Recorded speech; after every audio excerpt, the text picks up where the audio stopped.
Il y a trop de gens qui malheureusement voient le mauvais côté de Garp parce qu'il a fait des erreurs, mais voyez aussi tout ce qu'il a sacrifié pour sauver une personne, tu vois, pour sauver Ace. En plus, c'est un bon grand-père dans le sens où il a jamais abandonné son gamin. Pourquoi c'est lui qui a éduqué Luffy, les gars?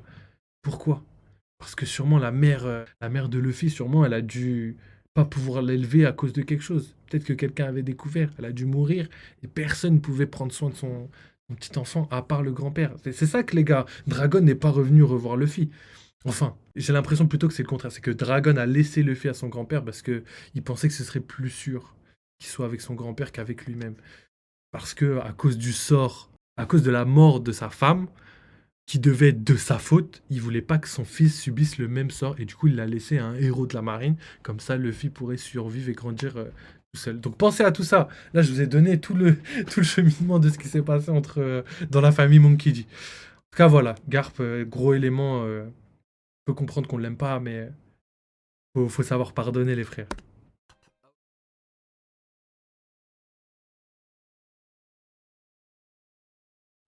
Kizaru qui est KO. Voilà le combat Gear 5 contre Kizaru. Kizaru D'ailleurs, petite pause les gars, n'hésitez pas à aller suivre RDB, en vrai il fait énormément de contenu, jeux vidéo, il joue à tous les jeux Nintendo qui sortent, il est vraiment à l'affût, donc n'hésitez pas à aller le voir. Les gens qui kiffent Zelda, les gens qui kiffent Metroid, les gens qui kiffent, même il y a Pikmin, il y a du Mario et tout, donc les gars, si vous kiffez ce genre de jeu, n'hésitez pas à aller checker un petit peu la chaîne, c'est stylé. Donc voilà. fuit l'affrontement et la vraie technique que Luffy utilise le met KO, littéralement. Il est incapable de bouger. Il s'excuse. Kizaru, c'est la quintessence de l'obéissance et de la soumission envers le GM. Il n'a pas hésité à détruire Sentomaru, qu'il appelle tonton. Quand Charlotte se fait attaquer, c'est lui qui vient. Il allait ôter la vie à Vegapunk, etc. Kizaru s'excuse profondément parce qu'il est dégoûté. Il aurait voulu en faire plus, mais on n'est plus sur l'archipel. Kizaru a donc fait 3 choses contre Luffy. Il se défendait, il a fui pour abattre Vegapunk, il a tapé Luffy sans lui faire de dégâts. Il savait que Luffy avait atteint sa limite en termes de temps au niveau du Gear 5. Donc il a attaqué, mais Luffy a esquivé et l'a mis KO. Quand Kizaru parle au sol, il a du mal à s'exprimer, car en pleine phrase, il a 3 points de suspension. Les traducteurs japonais de Little Garden nous l'expliquent très bien. Les 3 points de suspension sont là pour marquer le fait que Kizaru ait du mal à s'exprimer, après le coup qu'il vient de recevoir. Un exemple parfait, quand Law se fait battre par Teach, il dira « Fais demi-tour, Beppo ». L'eau est essoufflée, peut pas laisser l'équipage derrière. Eh bien, c'est la même chose avec Kizaru après un seul coup de Luffy. C'est l'état de l'eau qui a perdu contre Barbe Noire. Sauf que quand l'eau a frappé Teach, regardez la tête de Teach. Moi, ça m'éclate. Ça m'éclate parce que là, j'espère qu'il va être cohérent sur ce qu'il dit Ryo Sensei. Parce que là, franchement, il fait des comparaisons parfaites. C'est vraiment les dialogues utilisés, les personnages utilisés sont parfaits. Pourquoi? Parce qu'on a l'eau qui a une très grande puissance. Je dirais pas sa puissance. Je vous laisse analyser vos propres convictions. Et on a un empereur en face. Et là, c'est exactement la même chose. On a un amiral, donc on ne connaît pas sa puissance, et on a un empereur. Et quand on voit les deux, on peut supposer certaines choses, tu vois.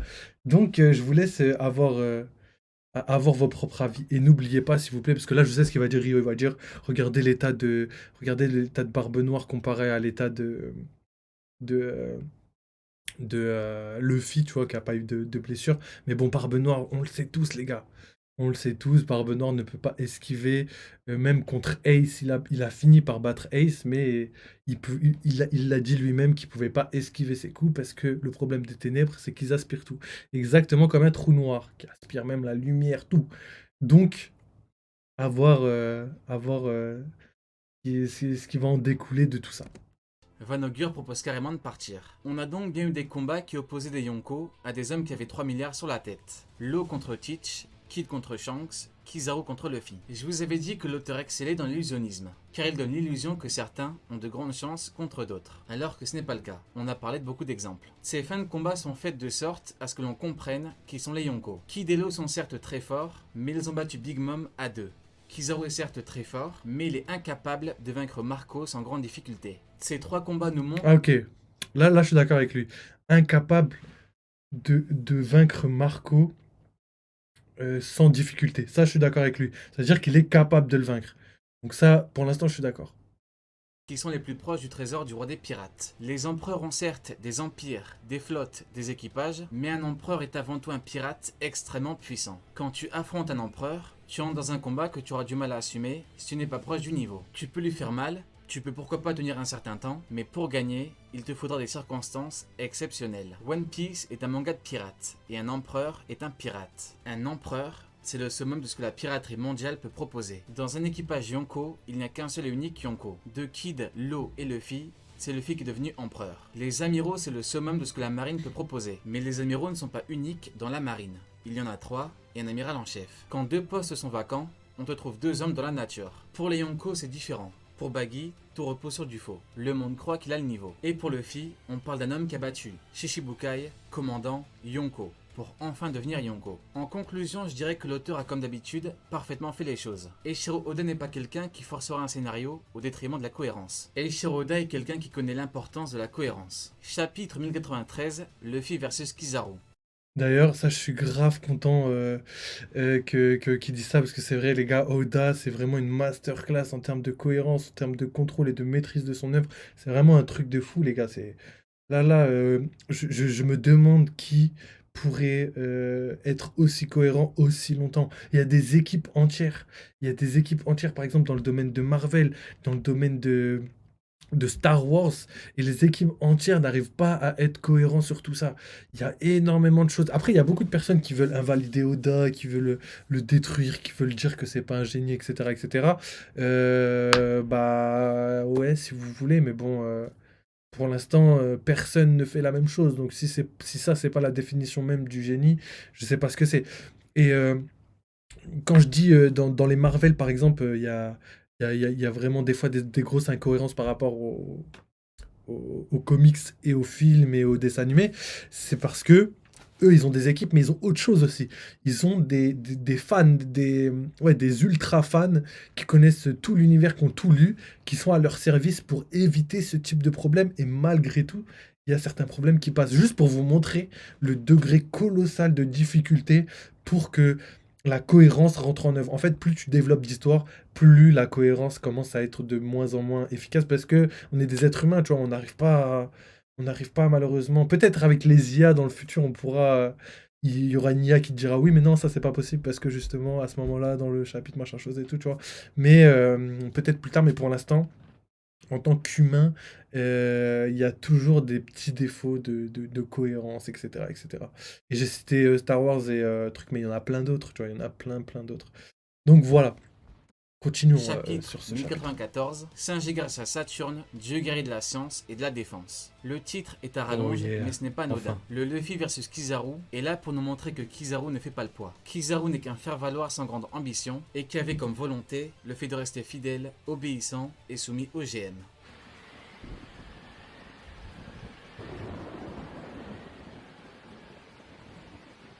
Ginny égale incident de God Valley. Bonnie égale incident de Egghead. On est en plein flashback de Kuma, et Kuma est très lié à beaucoup de personnages, qu'on a vus et qu'on verra encore. Par exemple, on a les Shibukai qui ont été montrés. Sauf qu'un homme en particulier est très lié à Kuma, bien plus que les autres. Il faut savoir que cet homme est également lié à Ginny. Ce n'est pas tout, il est également lié à Luffy. Vous avez compris, on parle de Dragon. Mon qui dit Dragon.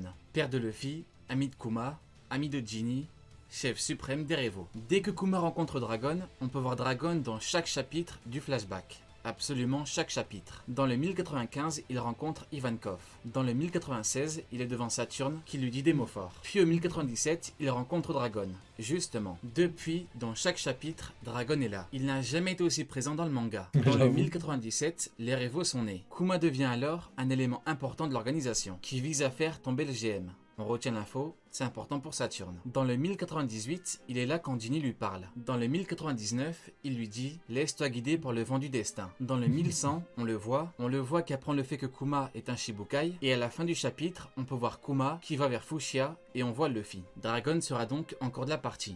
Ce n'est pas fini. Dragon est donc constamment présent. Il est toujours là. C'est comme si l'auteur préparait quelque chose. On n'a jamais eu autant d'infos sur lui. L'auteur attendait quelque chose, le flashback. Désormais, il conditionne son œuvre et ses lecteurs à sa venue. On a appris qu'il était un ex-marine. Sauf que lui a pris son courage à deux mains et qu'il a changé de camp. Il a vu tout ce qu'il y avait à voir. Il a très vite compris que dans la marine, quoi qu'il arrive, tu seras la botte du GM. En étant dans la marine, tu ne pourras rien faire. La marine est un camp où les mots d'ordre sont la soumission et l'obéissance absolue. Les rares...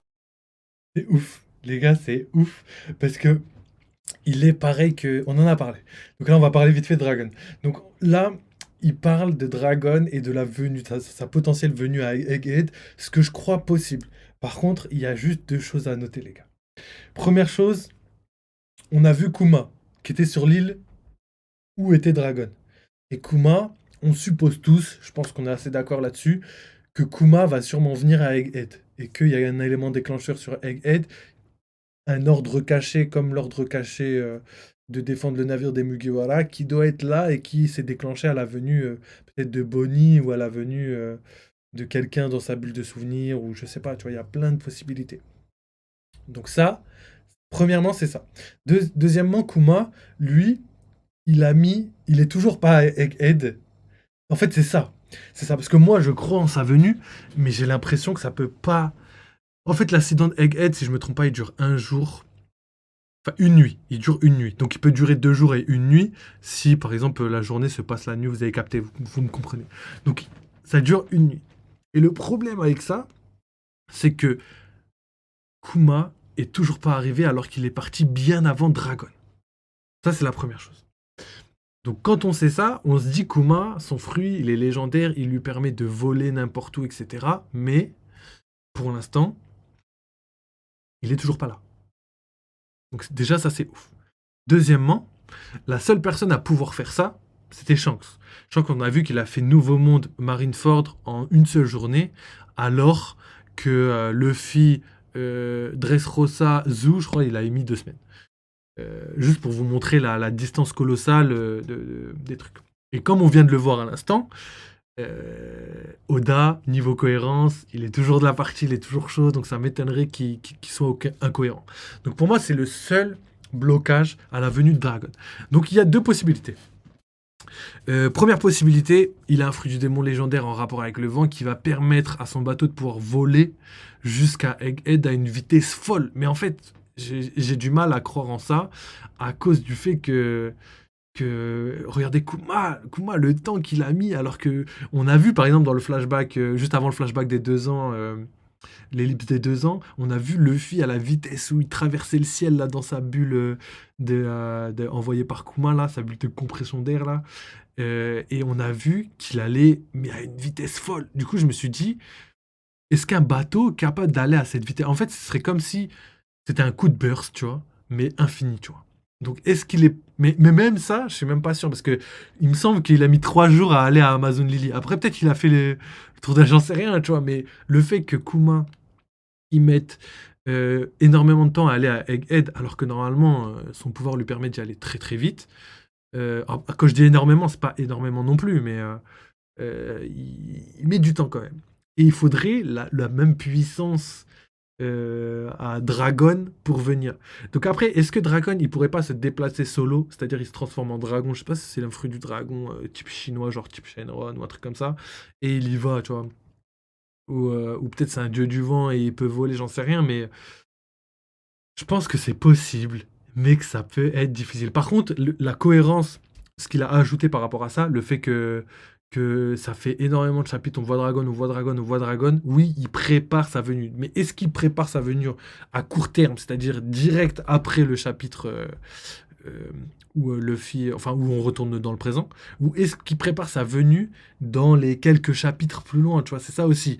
Est-ce que Egghead, ça va durer longtemps, ou est-ce que au contraire ça va pas durer longtemps. D'ailleurs, je vous ai déjà dit les gars, Egghead c'est pas censé durer longtemps. Parce que on a Elbaf après, on a Roadstar après, on a la découverte du troisième poneglyphe, on a Raftel, et on a la guerre finale du siècle oublié, etc., etc. Avec les armes antiques, tout ça. Donc tout ça, c'est quand même colossal. Hein. Je me rappelle, on était à Dressrosa, il a dit on est à 70%. Donc là, on a fait Wano, 4 ans. On a fait, je sais pas, pas mal de trucs. Et là, ça fait plus d'1 an qu'on est à Egghead. Donc pour moi, on est proche de la fin de Egghead. On est même très proche. Pour moi, avec Saturne, ce sera les derniers événements. Et après, on passera directement à un prochain arc. Pour moi, parce que Pour moi, si s'il veut speeder, après, je sais pas, peut-être Oda, il s'est dit, bon, allez, on prend son temps, on fait durer le manga pendant 10 ans encore. Mais pour moi, c'est pas dans sa logique. Quand on a vu la vitesse d'information donnée dans le flashback de Kuma, par exemple, on a vu Code Valley, on a vu Roger, on a vu énormément de personnages, on a vu Ginny, le pouvoir du fruit du démon de Bonnie, on a vu énormément d'infos en très peu de temps. Donc pour moi, il est dans une optique d'avancer très très vite. Exactement pareil pour, comment il s'appelle pour le début d'Egghead. On a eu carrément une ellipse de plusieurs heures entre le moment où Luffy ne contrôlait plus rien et qu'après il a pris le contrôle de tout Egghead. Donc voilà. Ok, bah merci d'être passé RDB. Prends soin de toi, bon appétit. Puis vas-y, on se recapte très bientôt, j'espère. Et oui, oui, t'inquiète pas, ouais, je viens de voir tes messages. C'est rien, c'est rien. Donc les gars, n'hésitez pas à aller découvrir RDB, que ce soit sur Twitch ou même sur YouTube. Il fait plein de contenu jeux vidéo, donc let's go les gars. En tout cas, prends soin de toi et à très bientôt. Et voilà, nous pour finir avec ça par rapport à, à, à la venue de Dragon, parce qu'à la base c'est de ça qu'on parlait. Euh, il y a une possibilité qu'il puisse venir, mais il faut juste prendre en compte que c'est hyper loin. C'est-à-dire qu'il peut venir peut-être en retard, il peut venir, je dirais pas en même temps que Kuma. Pour moi, ce serait bizarre que Dragon arrive en même temps que Kuma, alors que Kuma, il a un fruit légendaire qui te permet de te faire valser hyper vite, tu vois.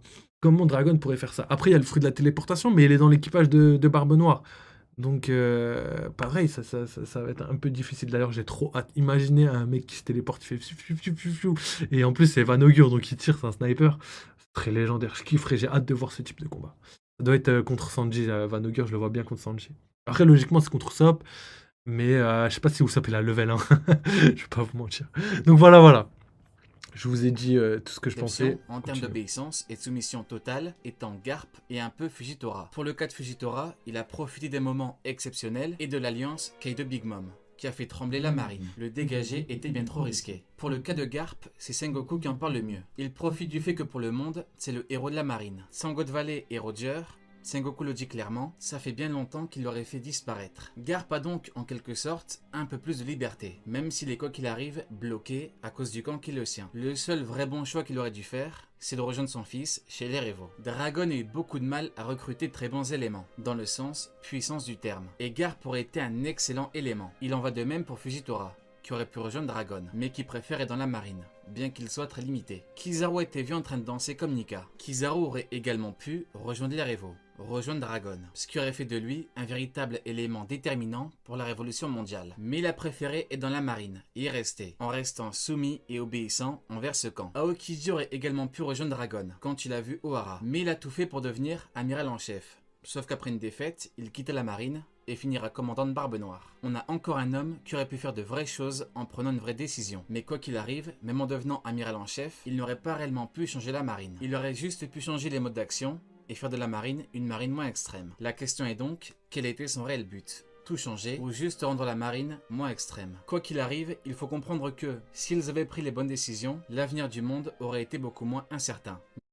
Il m'éclate, parce que tout ça, on en parle, les gars, sur la chaîne. Et le fait qu'il soit en adéquation avec ce qu'on dit, c'est un truc de ouf. Donc déjà, il a parlé du fait que toutes ces personnes auraient pu rejoindre les révolutionnaires. Ça veut dire qu'il est d'accord avec moi sur le fait qu'ils ont un sens de la justice qui correspond aux révolutionnaires. On en a déjà parlé. Aokiji n'a pas sa place dans l'équipage de Barbe Noire à cause de sa vision de la justice. Pour moi, il ne peut pas rester indéfiniment et fermer les yeux indéfiniment sur ce que fait Barbe Noire parce qu'il a déjà vécu ça dans la marine. Et s'il voulait être amiral en chef de la marine, c'était pour éviter ce genre de comportement. Donc pour moi, Aokiji ne fait pas réellement partie de l'équipage de Barbe Noire. En tout cas, il fait partie de son équipage, mais que temporairement. Parce que, quand je vous l'ai expliqué, pour moi, c'est tellement logique. Regardez, il a quitté la marine à cause du fait que il a vu ce qui s'est passé à Wara, il a vu la manière dont Akainu a tué les personnes à Wara, donc forcément, il savait très bien que obéir à Akainu, c'est tolérer encore une fois de plus ce genre de comportement, ce qu'il ne veut pas. Et en rejoignant Barbe Noire, il est en train de tolérer exactement la même chose, mais d'un autre côté. Après, je vais pas vous mentir, j'ai l'impression qu'être dans la marine, c'est pire qu'être pirate dans l'équipage de Barbe Noire. J'ai juste l'impression que ça. En tout cas, de la manière dont Aokiji a fait ses choix, j'ai l'impression qu'il a fait ce choix. Il a dit c'est toujours moins pire que la marine. Donc voilà, vous vous rendez compte à quel point la marine, elle est tellement obéissante envers des démons, tu vois, des gens abjects, que forcément, ils sont pires que l'antagoniste final du manga. Vous vous rendez compte? C'est un truc de fou, hein. Enfin bref. Après, il a parlé de Garp qui aurait pu, mais les gars, je pense que Garp, il y a un secret derrière. Je pense que soit il est au courant qu'il peut pas battre Saturne ou même Garling, tu vois, et du coup, il pouvait rien faire. À part aider les gens, il pouvait rien faire. Pour moi, Garp, il s'est sacrifié. Pour moi, Garp, c'est un élément, un talent gâché, tu vois. C'est vraiment un talent gâché. Pourquoi? Parce que Garp, il avait tout pour réussir, tout pour changer le monde. Il avait toutes les bonnes valeurs, etc. Mais il est obligé d'être à sa place parce que il a trop son côté marine, son côté dignité, etc.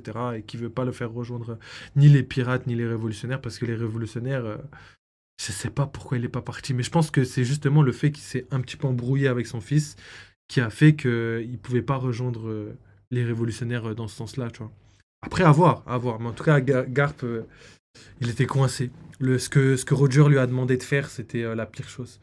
C'est la pire chose. Sauver Ace, ça a coûté la vie à énormément de, de, de, de- de femmes et d'enfants. Et c'est lui qui doit endosser ce rôle-là, alors que qui méritait pas ce sort-là, tu vois.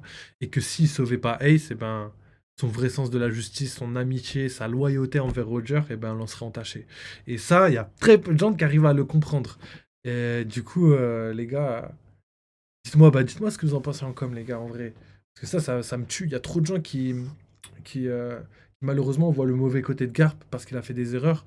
Mais voyez aussi tout ce qu'il a sacrifié pour sauver une personne, tu vois, pour sauver Ace.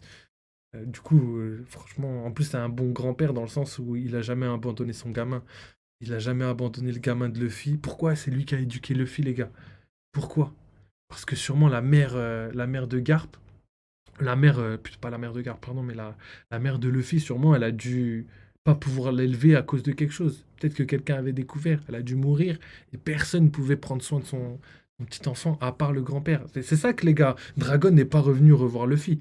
Enfin, j'ai l'impression plutôt que c'est le contraire, c'est que Dragon a laissé Luffy à son grand-père parce que il pensait que ce serait plus sûr qu'il soit avec son grand-père qu'avec lui-même.